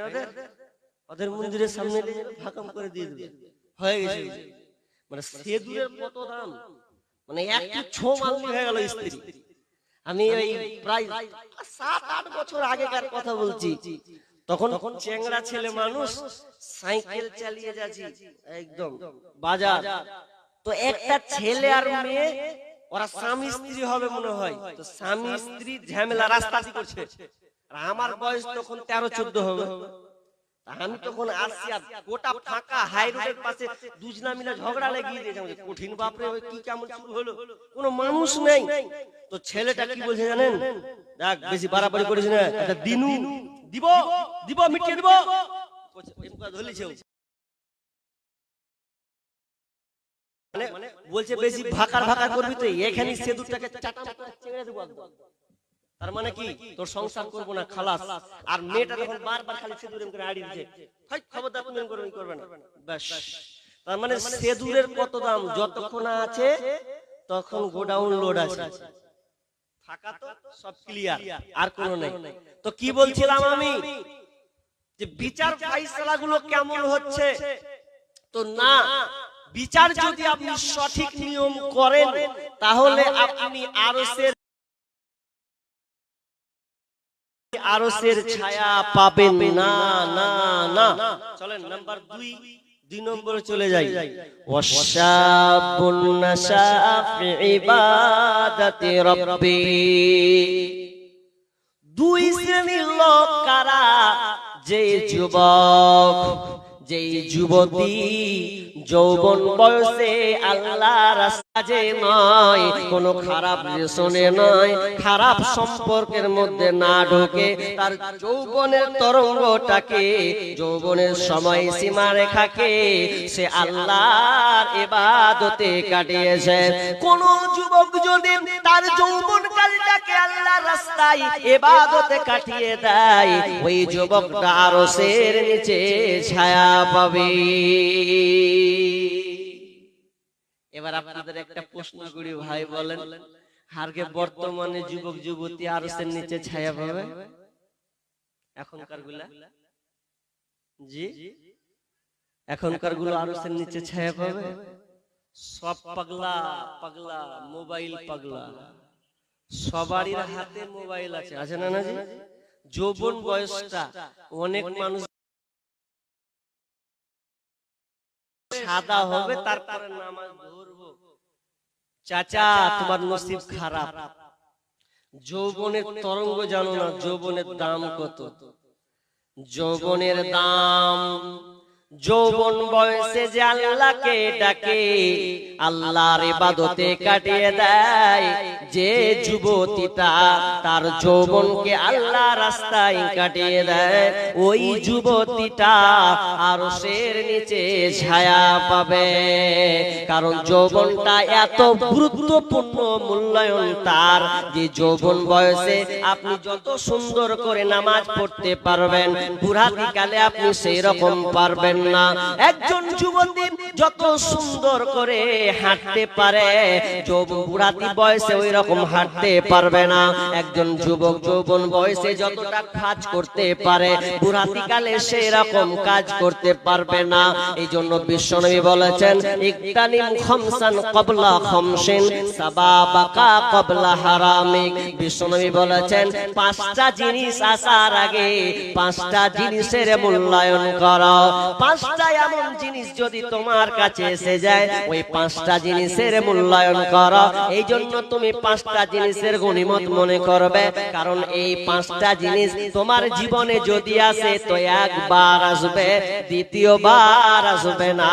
তার মধ্যে 1 নাম্বার সাবাবাকা ক্বাবলা হারামি, বার্ধক্য আসার আগে তোমার যৌবনের মূল্যায়ন করো, কারণ যৌবন আসলে একবারই পাবে, দ্বিতীয়বার চান্স তুমি পাবে না। তুমি তোমার চাচাকে জিজ্ঞেস করো, তুমি তোমার দাদুকে জিজ্ঞাসা করো, তুমি তোমার দাদিকে জিজ্ঞাসা করো, নানিকে জিজ্ঞাসা করো। নানিকে বলো, নানি যুবতী হতে ইচ্ছা হচ্ছে কি হয় না? বলছে হ্যাঁ হবে। যদি সে যুবতী হওয়ার জন্য আল্লাহর কাছে দোয়া করে, মাথা ঠুকে ঠুকে সিজদায় পড়ে যায়, যদি খোঁটটা পড়ে যায়, এরপরে আল্লাহ তাকে আর যুবকের যৌবনটা আর দিবেন না। বিশ্বনবী বলেছেন, একবারই যৌবনটা পাবে, দ্বিতীয়বার আর চান্স তুমি পাবে না। যৌবনের দাম খুবই, যৌবন বয়সে লাফালাফি, কুদাকুদি, মারামারি, ফাইট আর যা কিছু করবেন, কত স্টাইল ঘুরাবেন, কিন্তু বুড়াতি হয়ে গেলে আর ওই স্টাইল কাজ করবে না। এক যুব এক বয়স্ক মানুষকে দেখছি, চায়ের দোকানে বসে টেবিলে এক গ্লাসে চা দিয়েছেন, বিস্কুট দিয়েছেন, বিস্কুটটা ভিজিয়ে ভিজিয়ে একটু করে খাইছে, কত কষ্টে খাচ্ছে, হাতটা কাঁপন কাঁপন শুরু হয়েছে। এমন যখন তাকে গ্লাসটা দেওয়া হলো, গ্লাসে যখন ওই দাদুটা পানি পান করছে, পানি পান করতে করতে হাত খানটা কাঁপন কাঁপন শুরু করতে করতে খেতে খেতে খেতে খেতে গোটা কাপড় তার ভিজে গেল। কেন? কারণ সে বয়স্ক প্রাপ্ত হয়ে গেছে, বৃদ্ধ বয়সে চলে গেছে। শেষকাল এটা আলাদা জিনিস। তার মানে যৌবনটা এমন একটি দাম, কোন যুবক যদি 2 রাকাত নামাজ পড়ে আল্লাহকে ডাকে, কোন বৃদ্ধ যদি 100 রাকাত নামাজও পড়ে, তার যুবকের ধারে কাছে যেতে পারবে না। কারণ যুবকের ইবাদত আল্লাহর কাছে সবচাইতে প্রিয়। এখন বৃদ্ধ লোক বলছেন, মৌলভী সাহেব কেমন ওখানে কথা বলছেন, তাহলে আমাদের নামাজগুলো কি বরবাদ? না গো না চাচা, আপনার নামাজ বরবাদ নয়। ও দাদু, আপনার নামাজ বরবাদ নয়। তবে শুনলেন, আপনি নেকি পাবেন, নেকি পাবেন। আফসোস কিন্তু আপনাকে করতে হবে না, কারণ আপনি একদিন যুবক ছিলেন, আপনিও যুবক বয়স পার করে বৃদ্ধতে চলে গেছেন। এখন ওই আফসোস করে লাভ নয়, কারণ যৌবন বয়সের ইবাদত আল্লাহর কাছে সবচাইতে প্রিয়। যদি আপনি যৌবন বয়সে ইবাদত করে করে করে করে বৃদ্ধ বয়সে চলে যান, তো যৌবন বয়সের যে ইবাদতের দাম আপনি বৃদ্ধ কালেও পাবেন। কেন? যে আপনি যৌবন বয়সে আপনি আল্লাহর ইবাদতে পার করেছেন। আর যদি যৌবন বয়সে ইবাদত পার না করে বুড়াতি কালে এটাকে ধরালেন, তাহলে ওই রকম আর অফার, ওই রকম মর্যাদা আপনি পাবেন না। জি ভাই, যৌবনের দাম কত? যৌবন একবার আসবে, দ্বিতীয়বার তুমি পাবে না। ও নারী, যৌবন চেহারা পেয়েছো, লাবণ্য চেহারা, এই চেহারা দিয়ে পর পুরুষকে তুমি আকৃষ্ট করো না। একবারই সুযোগ পেয়েছো, যখন বুড়িয়ে যাবে তোমার দিকে কেউ নজর দিবে না। চেহারা যখন খিসমিস ধারণ করবে, সেদিন কেউ তোমার দিকে নজর দিবে না, বুড়ি হাঁটছে। কিন্তু যৌবনটাকে কাজে লাগাও। আমার আফসোস, আজকের বর্তমান ইয়ং জেনারেশন, ইয়ং যুবক যুবতী কি পারবে আরশের নিচে ছায়া পেতে? ও যুবক যুবতী পারবে কি আরশের নিচে ছায়া পেতে? আমার তো মনে হয় না। আজকে পৃথিবীর প্রেক্ষাপট আপনাকে বলছি, যত রাস্তা ঘাটে, হাট দোকান পাটে, বাজারে যুবক যুবতীর ঢল, তারা আল্লাহকে ভুলে গেছে, প্রেমিক প্রেমিকা রঙে রসে চলে গেছে। যুবক বয়সে, যুবতী বয়সে প্রেমিক প্রেমিকার একটা সম্পর্ক তৈরি হয়ে গেছে। আল্লাহকে বলে তারা ভুলে গেছে, ইবাদতকে বাদ দিয়ে দিয়েছে। মোবাইলে ছলনায় পড়ে তারা যৌবনকে নষ্ট করে দিয়েছে। জামানা মোবাইলে খাইছে, জামানা ফেসবুকে খাইছে, জামানা মোবাইলে খাইছে, জামানা ফেসবুকে খাইছে। অল্প বয়সের ছেলে মেয়ে প্রেমে জড়াইছে, জামানা মোবাইলে খাইছে, জামানা ফেসবুকে খাইছে। অল্প বয়সের ছেলে মেয়ে ধরা খাইছে, জামানা মোবাইলে খাইছে, জামানা ফেসবুকে খাইছে। সকাল বেলা বাবা বলে যাসরে কোথায়, বাবার কথা শোনার মতো সময় যে আর নাই। রাস্তার পাশে বসে বসে ছেলেরা, রাস্তার পাশে বসে বসে ফ্রি ফায়ার খেলছে, জামানা মোবাইলে খাইছে, জামানা ফেসবুকে খাইছে। অল্প বয়সের ছেলে মেয়ে প্রেমে জড়াইছে, জামানা মোবাইলে খাইছে, জামানা ফেসবুকে খাইছে।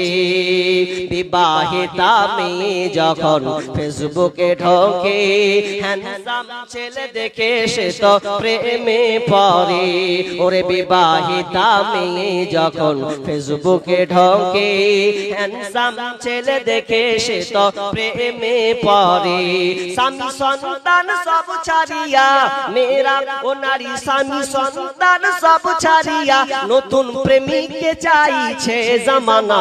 মোবাইলে খাইছে জামানা, ফেসবুকে খাইছে। অল্প বয়সের ছেলে মেয়ে প্রেমে জড়াইছে জামানা। মোবাইলে খাইছে জামানা, ফেসবুকে খাইছে। রাতের বেলা একা একা ঘুম যে আসে না, মেসেঞ্জারে না পাইলে বন্ধু ভালো লাগে না। ওরে রাতের বেলা একা একা ঘুম যে আসে না, হোয়াটসঅ্যাপে না পাইলে বন্ধু ভালো লাগে না। তাই তো এখন মা বাবারা, ওরে বর্তমানের মা বাবারা ভীষণ টেনশনে পড়েছে জামানা। মোবাইলে খাইছে জামানা, ফেসবুকে খাইছে।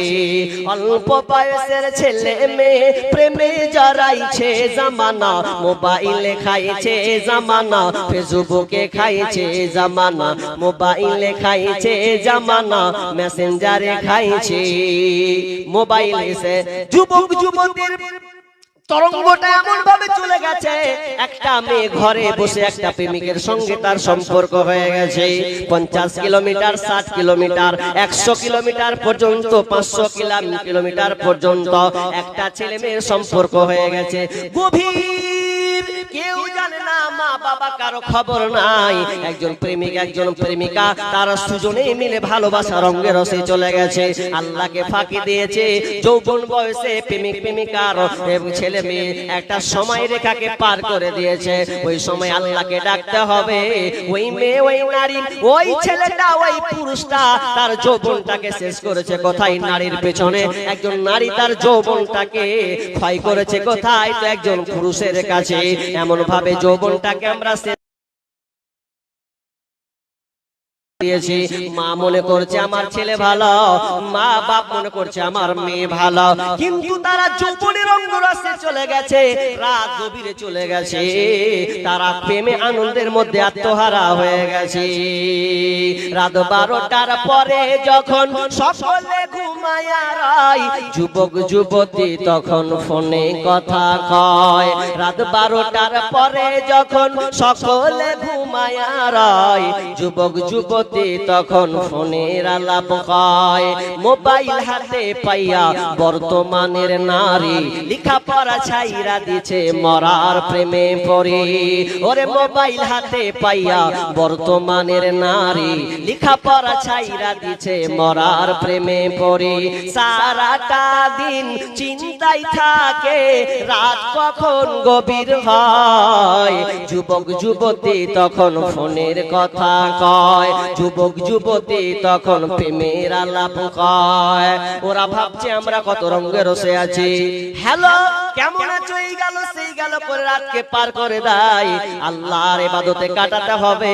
ওই যুবক যুবতীর এই ধ্যান ধারণা নেই। তবে শুনেলেন, ও যুবক, ও যুবতী, তোমাকে বলছি শোনো, ভালো করে ধ্যান দাও। কিয়ামতের ময়দানে লা তাজালু কদামু ইবনে আদম ইয়াউমাল কিয়ামাতি মিন ইনদি হাত্তা ইসআল আন 50। আল্লাহ সুবহানাহু ওয়া তাআলা যখন আদম সন্তানের পা, বিষ্ণু বলছেন আদম সন্তানের পা এক বিন্দু নড়াচড়া করবে না যতক্ষণ পর্যন্ত তাকে 5টা প্রশ্নের সম্মুখীন না হতে হবে। তার মধ্যে 1 নাম্বার তাকে প্রশ্ন করা হবে আন উমুরিহি ফিমা আফনাহা, তোমার জীবনটাকে কিভাবে অতিবাহিত করেছো? 60 বছরের জিন্দেগি পেয়েছো, 80 বছরের জিন্দেগি পার করেছো। 80 বছরের জিন্দেগির মেয়াদ তুমি হিসাব দিয়ে দাও, বুঝিয়ে দাও কেমন করে তুমি কাটিয়েছো। আন সাবাবিহি ফিমা আবলাহ, এবং তুমি তোমার 2য় নম্বরে প্রশ্ন করা হবে তুমি তোমার যৌবনকে কেমন করে পার করেছিলে, তোমার যৌবনকে কেমন করে অতিবাহিত করেছিলে, কোন জায়গায় লুকিয়ে প্রেমিকের সঙ্গে আড্ডা পেটেছিলে, কোন আপনার কিনা পার্কে গিয়েছিলে, কোন স্কুল কলেজের মাঠে তুমি গিয়েছিলে। সব সেদিনকে বহিঃপ্রকাশ হবে। সেদিনকে আল্লাহ তাআলা হিসাব নেবেন। ও যুবতী বলো, মা বাপকে ফাঁকি দিয়েছ, খুব গুরুত্বপূর্ণ সময় পেয়েছ বলে আজকে হিসাব দাও, বুঝিয়ে দাও, সেদিন কেউ কোনো পার পাবেন না। এই জন্য আল্লাহ রাসূল বলছেন, যদি তোমরা আরশের নিচে ছায়া পেতে চাও, যদি তোমরা বলো আরশের ছায়া নেব, তাহলে ওই যুবক যুবতীটা পাবে যেই যুবক যুবতীটা আল্লাহর রাস্তায় ইবাদতে পার করে দিয়েছে। জি ভাই, যৌবনের দাম বেশি। যৌবন বয়সে একটু লাফায় মানুষ বেশি, লাফার কারণে তো আজকে দুর্দশা হয়েছে। আজকে স্কুল কলেজগুলো কি হাল, আল্লাহর কসম। যখন 12 পাস করলাম, 12 পাস করার পরে ফাজিল দিলাম, তারপরে যখন কলেজ, সাউথ মালদা কলেজ, আরবি অনার্স নিয়ে যখন পড়াশোনা করব, একটা ভাবলাম যে আরবি কোর্স করব, সরকারি ডিগ্রি। তো কলেজ যখন গেলাম, তো কলেজ ঢুকেই আহা আস্তাগফিরুল্লাহ, কি দৃশ্য! ছেলে মেয়ে একসাথে বসে আছে, ওর ঘাড় ধরে আছে, ওর ঘাড় ধরে আছে। কাউকে আবার দেখছি যে একটা মেয়ে একটা ছেলে উড়াং, মাস্টার যেছে, কেউ কিছুই বলছে। কলেজের অবস্থাগুলো, আমি ভুল বলছি না ঠিক বলছি? যদি কোনো স্কুলের ছাত্র থাকো কলেজে, তো বলো যে মিথ্যা কথা বলছি, তো আমি আজ থেকে কথা বলবো না। কলেজগুলো কি দুর্দশা হয়েছে! স্টেশন গুলোতে দেখছি বরখা পরে পরে ধরে আয়, তোকে বরখা পরতে কে বলে? হলো হাজি, কালো কালো বরখা পরে ভাবছি যার মা বাপকে ফাঁকি দিনু, তো তুমি যে পর্দার গর্দান উড়িয়ে দিয়েছো, এটা জি, এটা কে দেখবে? এই হয়ে গেছে অবস্থা। যৌবন বয়সে খুব তরঙ্গ না, আজকে কলেজগুলো সব বরবাদ হয়ে গেছে। কলেজেতে যাই গো তারা লিখা পড়ার নামে, লিখা পড়া ছেড়ে তারা প্রেমের আলাপ করে, ওরা প্রেমের আলাপ করে। কলেজেতে যাই গো তারা লিখা পড়ার নামে, লিখা পড়া ছেড়ে তারা প্রেমের আলাপ করে। গজব দুনিয়াতে ভাই, আসতে দেরি তো আর নাই, কি বলবো রে ভাইয়া, তাদের দেখাই কি বদকার মেয়েদের সমান অধিকার। জি না বোন, তোমাকে বলছি শোনো, যা হয়েছে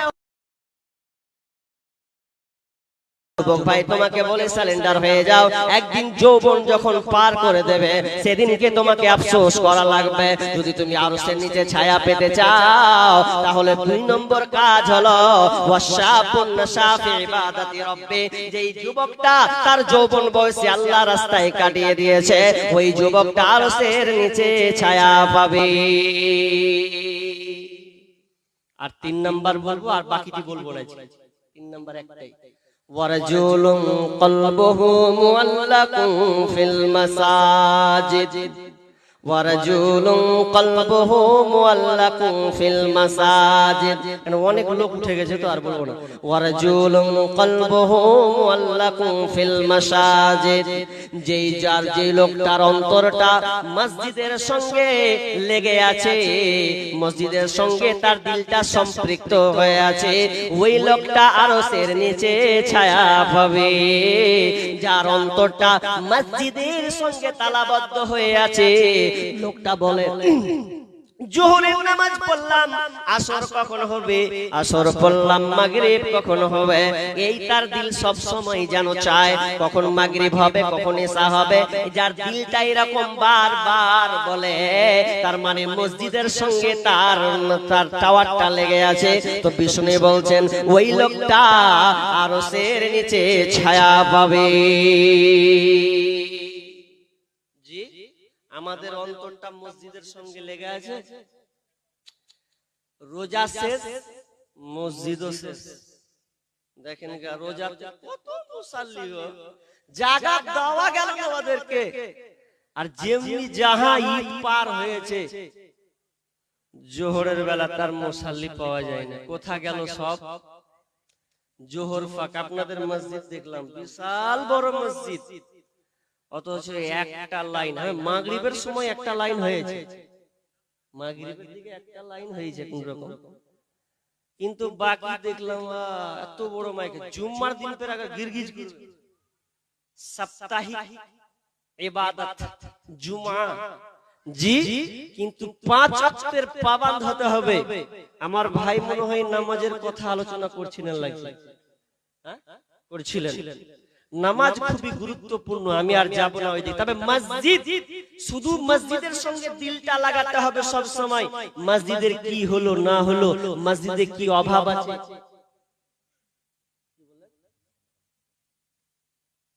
টাইম অনেক হয়ে গেল রে ভাই। হ্যাঁ অনেক, আমি তো বায়ানটা ভালোই চলছে। কি বললাম যে মসজিদের সঙ্গে আমাদের অ্যাট্রাকশন নাই। মসজিদের জন্য আপনাদের কাছে চাইতে হচ্ছে, কিন্তু দিল যার বলবে মসজিদে নামাজ পড়বে আর চার জায়গায় ঘুরবে, মসজিদের কি হলো না হলো, কি আছে বাকি না আছে, তার দিলটা সব সময়। একটা মানুষ যখন বাড়ি যখন করে, তো বাড়ি যেতে বাস করে, তখন বাড়ির দিকে মানে চারিদিকে নজর দেয় যে আমার বাড়িটা কোনো কিছু খুঁত হলো কিনা, কেমন আছে, কোনটা লাগবে, এরকম তার দিলটা সব সময় বলে।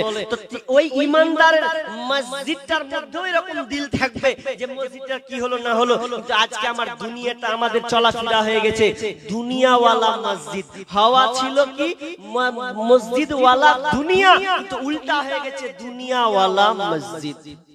জি, আমরা মসজিদকে দূরে অনেক ছেড়ে দিয়েছি, মসজিদকে আমরা ধরছি আবার ছেড়ে দিচ্ছি না। তবে শুনেলেন, যার দিলটা সব সময় মসজিদের সঙ্গে তালাবদ্ধ হবে, লেগে থাকবে, ওই ব্যক্তিটা আরশের নিচে ছায়া পাবে। জি, আর একটা বলবো বলছেন, মেয়েদের ব্যাপারে বলতে বলছেন না, কি বললেন আমাকে?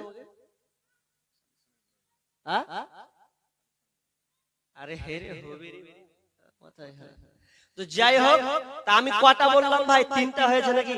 আর কটা আছে? 4টা আছে। 4টা তো অনেক লম্বা হয়ে যাবে, অনেক লম্বা হয়ে যাবে 4টা। হাজি লম্বা হবে। আচ্ছা ঠিক আছে, আমি 4টা শোনাবো, তার আগে 5টা মিনিট ব্রেক নেব। ব্রেক 5টা মিনিটের জন্য। দেখি আপনাকে ধৈর্য কতখানি আছে, সারা রাত হোক না, দেখি না। ব্রেক, ব্রেকটা কি? এটা কি উদ্দেশ্যে জালসা? মসজিদের উদ্দেশ্যে বলবেন না, মসজিদের উন্নতি। আর মসজিদ দেখলাম মাশাআল্লাহ চকচকময় হয়ে আছে। জি, অনেক ভালো লাগলো মসজিদটা দেখে, চাকচিক্যর অভাব নাই মসজিদ। তো চাকচিক্য হলো কি, মাল তো ঝাড়তে হয়েছে, তারপরে না চাকচিক্যময় হয়েছে, এমনি তার হয়ে যায়নি। এই জন্য তো মসজিদটার জন্য খরচের ব্যাপার আছে। তো আমি কিছু লোককে দেখতে চাই, কোন আল্লাহর বান্দা আছেন, কোন আল্লাহর বান্দি আছেন। 5টা মিনিট ব্রেক করছি, তারপর আমি আমার বাইরে চলে যাব। এরকম কে আছেন? একটা লোক যে 5000 টাকা দিবেন, একজন লোক 5000। মসজিদকে কে ভালোবাসেন? দেখেন, মানুষ যেটাকে বেশি ভালোবাসে তার পিছনে মানুষ বেশি খরচা করে। কথাটা ঠিক না ভুল? যে জিনিসটাকে বেশি মানুষ ভালোবাসে, ওটার উপরে বেশি মানুষ কি করে? নজর দেয় বেশি। আপনার বাড়িটা কি করতে হবে না করতে হবে, কোনটা অভাব আছে, তো আপনার দিল সব সময় চায় যে আমার বাড়ি থাকা হোক। কেন? আপনি বাড়ির মধ্যে বেশি ভালোবাসা সম্পৃক্ত। তা আপনি মসজিদকে কেমন ভালোবাসেন, এটা আজকে আমি বহিঃপ্রকাশ করব আপনাদের কাছ থেকে। বলুন কে আছেন মসজিদকে যারা ভালোবাসেন, যে আপনি 5000 টাকা দেবেন? একজন কেউ ব্যক্তি আছেন এরকম 5000 দেনেওয়ালা? কোন আমার মা বোন কেউ আছেন 5000 দেনেওয়ালা?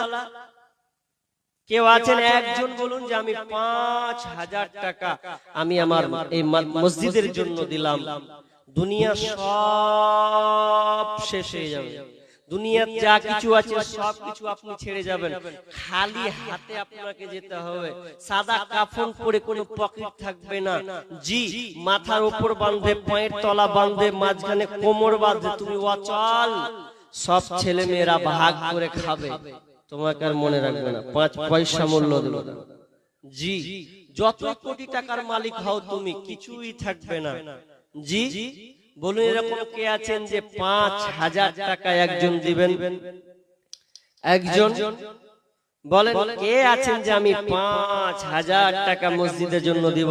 বলুন। একলা জীবন, একলা মরণ, একলা চলতে কিসের ভয়?